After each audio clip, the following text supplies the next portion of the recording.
Cancer in medical terms is defined as a disorder affecting normal cell growth. It can take many forms, from lung cancer to melanoma or skin cancer. It's not inherited and it's not infectious, but its devastating effects have been felt by many people. But just how big a problem is cancer in the Hunter Valley? Professor Robert Burton, in this informal lecture, puts the local cancer problem into perspective. Yes, in our population of about 500,000, we expect about 1,500 patients to present with serious new cancers. Actually, a lot more patients than that will get cancers because there's lots of non-serious cancers. Does anyone know what I'm talking about? Skin cancer, sunspots. You walk down the Hunter Mall any day of the week and you'll see elderly people with these little spots on their face and on the backs of their hands. Why do you see them on the face and backs of the hands? They're the areas. That's right, they're caused by the sun, and that's the areas exposed to sun. So these sunspots are called basal cell cancers and sometimes squamous cell cancers. By and large, they're very innocent cancers and virtually no one ever dies of them. And people go along to their local doctor or their dermatologist and he just treats them locally and that's over and done with. We're more concerned with these 1,500 severe cancers, and because they are the cancers that are potentially fatal, and they are the cancers which worry us, and they are the cancers for which the development of oncology was started in this city, and they are the cancers which we'll be treating through the new oncology unit at the Mater Misericordia Hospital. Well, what are the most common? We've got 1,500. What do you think is the most common potentially fatal cancer in Newcastle? Lung cancer, righty-o. Lung. It's about 200 new cases a year of lung cancer in the Hunter Valley. What's number 2? Bowel, yes.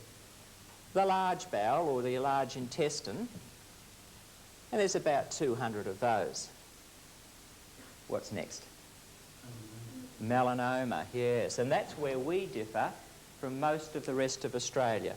Melanoma, the malignant mole, about 150, maybe even up to 200. We're not totally sure. And that's why we've got a melanoma unit set up in Newcastle at the Wallsend District Hospital, because we really have a little epidemic of melanoma here. We may even have more melanoma per head of population than anywhere else in the world. Anyone know why that might be so? Yes, not only are we sun worshippers, look round this room. You are all Caucasian or Celtic. And this is probably the largest concentration of Anglo-Saxon or Celtic people, Caucasian people, living this close to the equator.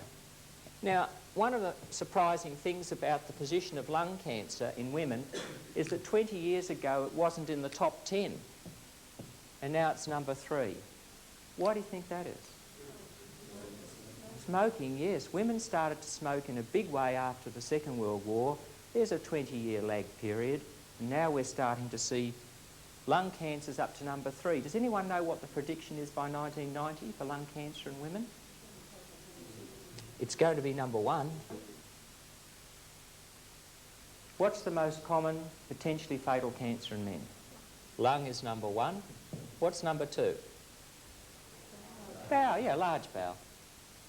The same as in women. Number 3? Stomach, yep. And number 4? Prostate. Right, prostate. Now, does anyone know anything peculiar about stomach cancer? It's spontaneously disappearing. 30 years ago, say 1940, stomach cancer was number 1. Today, it's number 3 and it's going down. One of the factors we think in stomach cancer is in the 30s, we had our meats in particular, a lot of them preserved by salting and smoking, and smoke introduces things which can cause cancer into the meat. Diet is important in cases where the cancer appears in the stomach or the intestinal tract. After all, what we eat passes through our bodies. Fibre is known to be good for you. So what kinds of foods can we eat? to reduce the risk of cancer. Vegetables, right. Is there any particular kind of vegetable that seems to be perhaps protective against bowel cancer? Cruciferous vegetables. They're cruciferous vegetables. Why are they called cruciferous? Because of their flower. What is it about the flower? That's right, it's shaped like a cross. What are these cruciferous vegetables? Okay. Cauliflower, broccoli, Brussels sprouts. There's a fair few, aren't there, actually? Yeah, turnips. Swedes, yes, Swedes. And radishes. Well, they're the cruciferous vegetables, and it seems that if you have a diet high in cruciferous vegetables, that all of the cancers of the gastrointestinal tract, the stomach, the intestines and the bowel, are reduced. And so the World Health Organization has emphasized the importance of eating these kind of vegetables regularly. For myself, I try and eat cruciferous vegetables 2 or 3 times a week. Many cancers can be prevented. Half can be cured. How? That's next.